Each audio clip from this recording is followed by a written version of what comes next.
Juru bicara Kremlin, Dmitry Peskov, menyatakan peluang kemenangan Rusia di Ukraina semakin sempit. Awalnya, ia menyebut kemenangan di Ukraina dapat dicapai dengan pembicaraan damai. Namun pada Senin 13 Maret 2023, Peskov menegaskan tujuan Rusia hanya dapat dicapai dengan cara militer. Menurut Peskov, tujuan Rusia tetaplah sama, yakni meraih kemenangan di Ukraina. Hanya saja arahnya berubah dari yang sebelumnya dapat ditempuh dengan perdamaian, kini menjadi cara militer. Artinya, Rusia akan menggunakan serangan untuk membuat Ukraina menyerah. Pernyataan Peskov muncul saat Rusia mendorong tujuannya untuk merebut seluruh wilayah Donbas di timur Ukraina. Tahun ini Rusia telah menguasai kota tambang garam Soledar.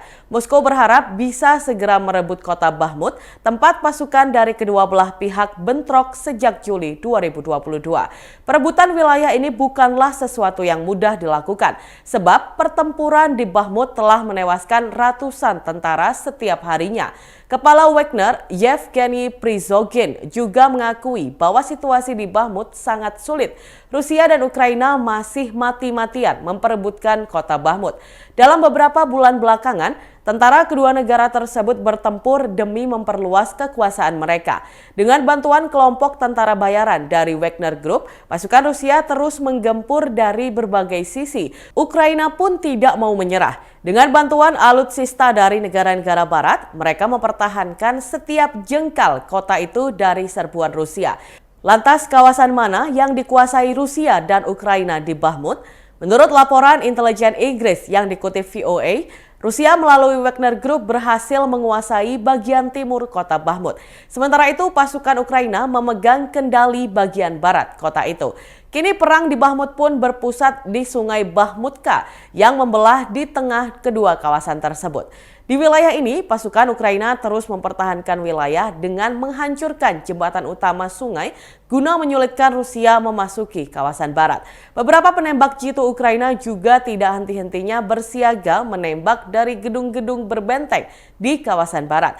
Kawasan terbuka yang terbentang di antara kedua kawasan itu pun menjadi zona mematikan, sehingga sangat menantang bagi pasukan Wagner untuk melanjutkan serangan langsung ke arah barat.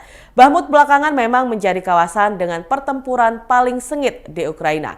Pasukan Rusia berupaya keras merebut kota itu karena menilai Bakhmut sebagai kawasan strategis. Rusia sampai-sampai menggempur 3 titik di dekat Bakhmut, yakni 1 di perbatasan Bakhmut dan Donetsk dan 2 di dekat Soledar. Melalui Bakhmut, Rusia ingin menunjukkan bahwa militer mereka bisa meraih kemenangan usai digempur di Kherson beberapa bulan lalu. Dengan merebut kawasan itu, Rusia meyakini bisa lebih mudah merebut seluruh kawasan industri Donbas dan perbatasannya.